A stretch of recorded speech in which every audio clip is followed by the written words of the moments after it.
Assalamualaikum warahmatullahi wabarakatuh. Saya Eka Puji Rahayu. Di sini saya akan menjelaskan tasyrik periode kemunduran. Yang pertama adalah sikap taklid dan bermadzhab. Pengertian taklid, ittiba dan bermadzhab. Yang pertama adalah pengertian taklid. Taklid yaitu suatu ungkapan yang mencerminkan sikap seseorang yang mengikuti baik dalam pendapatnya maupun perbuatannya dengan meyakini realitas tanpa melakukan penyelidikan dan pemikiran terhadap dalilnya. Yang kedua, pengertian ittiba. Ittiba adalah menerima pendapat seseorang, sedangkan yang menerima itu mengikuti dari mana atau asal perbuatan itu ditetapkan berdasarkan hujjah atau nas. Dan ittiba itu adalah lawan dari taklid. Selanjutnya adalah pengertian bermadzhab. Menurut bahasa, bermadzhab ialah tempat untuk pergi ataupun jalan. Sedangkan menurut istilah, berarti hukum-hukum yang terdiri atas kumpulan permasalahan. Dengan pengertian ini, maka terdapat persamaan antara bahasa dan istilah, yaitu jalan yang menyampaikan seseorang kepada suatu tujuan tertentu di kehidupan dunia ini.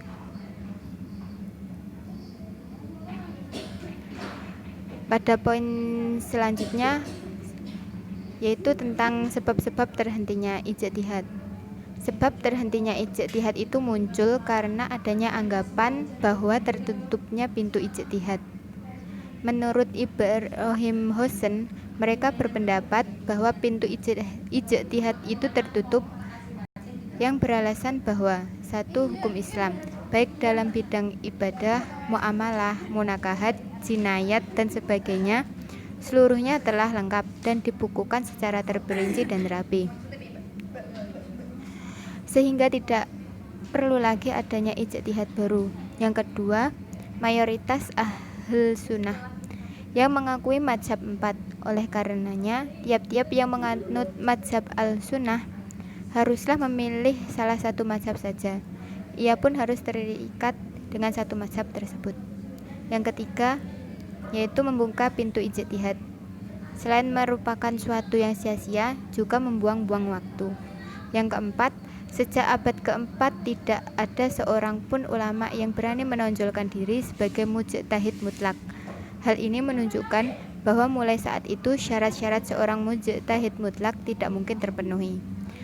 Selain itu, golongan yang tetap berpendapat bahwa pintu ijtihad tetap terbuka memiliki pendapat yang berbeda. Di antaranya, yang pertama yaitu menutup pintu ijtihad berarti menjadikan hukum Islam yang semestinya lincah dan dinamis menjadi kaku dan beku, sehingga Islam akan ketinggalan. Yang kedua, menutup pintu ijtihad itu berarti menutup kesempatan ulama Islam untuk menciptakan pemikiran-pemikiran yang baik dalam memanfaatkan dan menggali sumber atau dalil hukum Islam. Dan yang terakhir, dengan terbukanya pintu ijtihad, maka setiap permasalahan umat dapat diatasi dan diselesaikan. Dengan demikian, hukum Islam akan selalu sesuai dengan kondisi masyarakat. Yang selanjutnya tentang faktor penyebab kemunduran tasyrik. Adapun faktor penyebab kemunduran tasyrik itu dilatar belakangi dengan adanya faktor internal dan eksternal. Yang pertama, faktor internal. Faktor internal yang pertama adalah ulama tidak lagi mengambil hukum dari sumber yang utama, yaitu Al-Quran dan hadis, melainkan beralih ke pendapat imam mazhab. Yang kedua, berkembangnya serta meluasnya kufarot, tahayul, dan mistik di kalangan masyarakat Islam yang merusak kemurnian tauhid.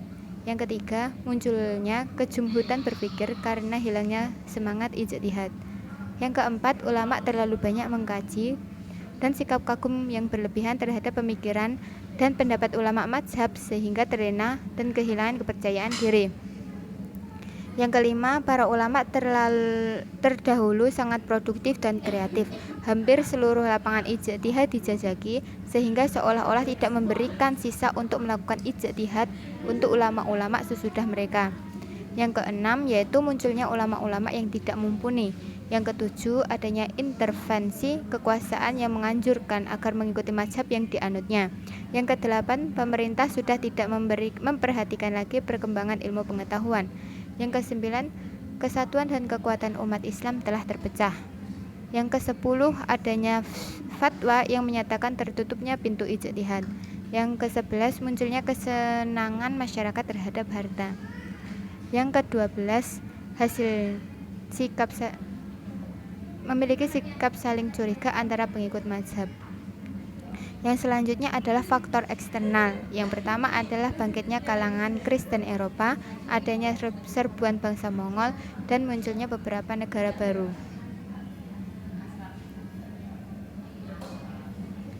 Yang terakhir adalah poin tentang ulama-ulama pada masa taklid.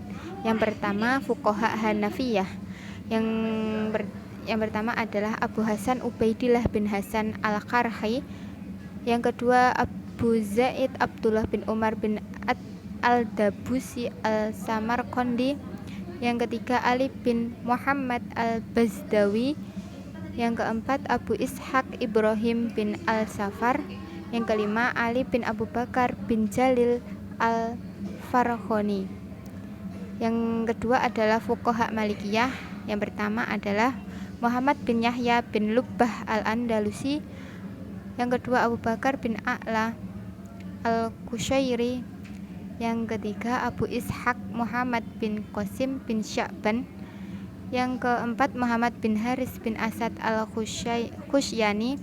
Yang kelima Abu Bakar Muhammad bin Abdillah Al-Mu'ti Al-Andalusi. Yang ketiga adalah fuqaha Syafi'iyah. Yang pertama adalah Abu Ishaq Ibrahim bin Ahmad Al-Mawarzi. Yang kedua Abu Qasim Abdul Wahid bin Aziz bin Abdillah Al-Darraqi.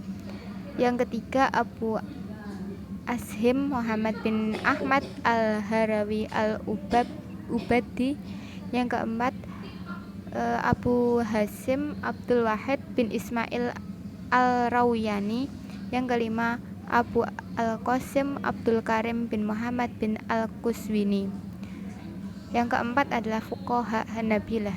Sejak berdirinya sampai dengan masa taklid, fuqaha mazhab Hanabilah tidak terlalu banyak, sekalipun pengikutnya diberikan kebebasan untuk berijtihad. Pada masa perkembangan berikutnya, Ibnu Taimiyah di Syria mempertalikan pendapat-pendapatnya dengan mazhab Hanabilah karena dipandang dapat menghidupkan pendirian ulama salaf menurut versinya. Kemudian pada abad ke-12 Hijriah, aliran salaf Ibnu Taimiyah ini dihidupkan kembali oleh Syekh Muhammad bin Abdul Wahhab yang kemudian disebut dengan aliran Wahabiyah. Dengan demikian, Wahabiyah mengikuti mazhab Hanabilah versi penafsiran Ibnu Taimiyah. Pengikut mazhab ini terdiri atas penduduk Najd dan mayoritas Jazirah Arab setelah dikuasai keluarga Raja Saud.